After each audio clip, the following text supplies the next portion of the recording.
میرے محترم دینی بھائیوں، اللہ رب العالمین نے انسان کی تمام حاجات کے پورا کرنے کا ذمہ لیا ہے۔ اللہ تعالیٰ نے قرآن کریم میں فرمایا ان اللہ هو الرزاق ذو القوۃ المتین۔ اللہ تعالیٰ ہے جس نے انسان کو پیدا کیا اور پیدا کرنے کے ساتھ ساتھ زندگی کے جتنے مراحل ہیں ان تمام مراحل میں اس کے لیے غذا کا، رزق کا انتظام اپنے ذمہ لیا۔ چاہے ماں کے پیٹ میں بچہ ہو یا ماں کی گود میں ہو یا دنیا میں اپنی رزق کی تلاش میں دوڑنے والا انسان ہو، ان تمام کے رزق کا ذمہ اللہ نے لیا ہے۔ اللہ کے سوا کوئی نہیں ہے جو انسان کی حاجتیں پورا کرتا ہو۔ انسان کو جو بھی نعمت ملتی ہے وہ نعمت اللہ تعالیٰ کے دینے سے ملتی ہے۔ اللہ تعالیٰ نے فرمایا وَمَا بِكُم مِّن نِّعْمَةٍ فَمِنَ اللَّهِ، تمہارے پاس جو بھی نعمت ہے، جو بھی نعمت تم کو نصیب ہوئی ہے وہ اللہ کے دینے سے تم کو ملی ہے۔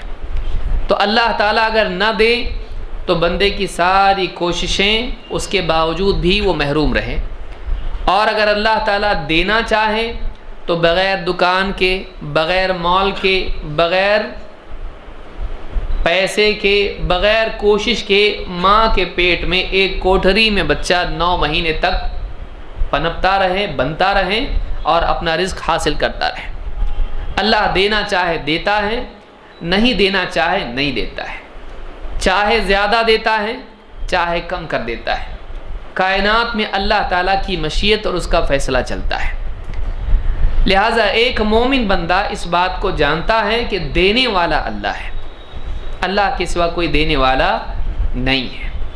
لہٰذا ایک مومن اللہ تعالیٰ ہی سے مانگتا ہے، اپنے ہاتھ اللہ کے سامنے پھیلاتا ہے، اپنی پیشانی اللہ کے آگے ٹکاتا ہے، وہ اپنے کو اللہ کا محتاج بناتا ہے تاکہ اللہ تعالیٰ اس کی محتاجی کو عزت کے ساتھ دور کرے۔ اللہ رب العالمین بندے کے لیے سب کچھ کرنے کے لیے تیار ہے جو اس کے نفع کا ہو، اور اللہ رب العالمین سب کچھ کرنے پر قادر ہے جو اللہ کی حکمت کے مطابق ہو۔ بندے کو چاہیے کہ اللہ کے آگے ہاتھ پھیلائے اور اس سے مانگے۔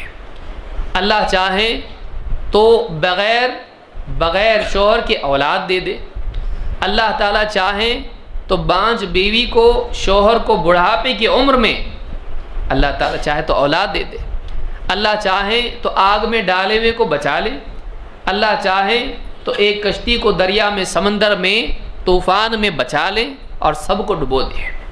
اللہ جو چاہتا ہے کرتا ہے۔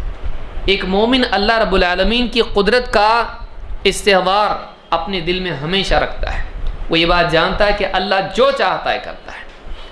اللہ کے آگے سارے محتاج ہیں، اللہ تعالیٰ قدرت والا ہے، لیکن اللہ تعالیٰ وہی کرتا ہے جو اللہ کی مشیت، اس کے ارادے اور اس کی حکمت کے مطابق ہو۔ لہٰذا بندے کو چاہیے کہ وہ دنیا میں اپنی دینی اور دنیاوی ضرورتوں کے لیے کوشش کرے، لیکن اپنی کوششوں کو اپنا رب نہ بنائے۔ میں کروں گا تو ہی ہوگا، نہیں تو نہیں ہوگا۔ جیسے کسی سے کہا جائے اللہ رزق دینے والا ہے بھائی، کہ پھر دکان بھی تو ہے، تو اللہ کے ساتھ کچھ جوڑا نہیں جاتا ہے۔ دکان اللہ کی محتاج ہے۔ اللہ چاہے کتنے دکان والے دن بھر بیٹھے ہیں، کچھ بھی نہیں ہوا، اور اگر اللہ دینا چاہے تو لوگ گھر پہ فون کر کے بلائیں بھائی ذرا آؤ، ہم کو مال خریدنا ہے، تمہاری دکان کھولو۔ یہ جا کے بند دکان ہے اس کو کھول کے دے گا۔ اور ایک آدمی دکان صبح سویرے کھول کے بیٹھا ہے، دن بھر بیٹھا ہے، شام تک کسی نے زیارت نہیں کی، ایسا بھی ہوتا ہے۔ لہٰذا ایک انسان کو سارے اسباب اور وسائل اختیار کرنا چاہیے، اس لیے کہ یہ بھی دین ہے، یہ بھی اسلام میں سکھایا گیا ہے۔ فَإِذَا قُضِيَتِ الصَّلَاةُ فَانتَشِرُوا فِي الْأَرْضِ وَابْتَغُوا مِن فَضْلِ اللَّهِ، جب نماز جمعہ کی ہو جائے زمین میں پھیل جاؤ اور اللہ کا فضل تلاش کرو۔ اللہ تعالیٰ عطا کرنے والا ہے، اللہ دیتا ہے، لیکن بندے کو چاہیے کہ وہ ساری کوششوں کے ساتھ ساتھ سب سے بڑی چیز اللہ تعالیٰ کی رضا، اللہ کی عطا، اللہ تعالیٰ کا فیصلہ، اللہ کا رزق اللہ سے طلب کریں۔ دھیرے دھیرے ہم دکان میں اور تجارت میں اتنے کھو جاتے ہیں کہ اللہ تعالیٰ کے دینے کو بھول جاتے ہیں، اور ہم یہ سمجھتے ہیں کہ اپنی تجارتوں سے، اپنے وسائل سے ہم جو چاہے لے لیں گے، جیسے بٹن دبائے مل گیا۔ لیکن آدمی کو چاہیے کہ وہ یاد رکھے کہ دینے والا اللہ ہے۔ لہٰذا جب یہ یقین دل میں آتا ہے تو آدمی پھر اللہ سے دعا بھی کرتا ہے۔ ہم اپنے بارے میں غور کریں کہ ہماری دنیا کی کوششیں ہماری دعا پر غالب ہیں، یا ہماری دعا دنیا کی کوششوں کے لیے محرک بنتی ہے؟ کہ ہماری دعا، کہ ہم اللہ سے یقین رکھتے ہیں، یا اللہ سے ہمارا یقین ٹھیک ہے، رسمی ہے، لیکن اصل ہماری دنیا میں جو بھی وسائل اور کوششیں ہم کرتے ہیں وہ اصل ہے؟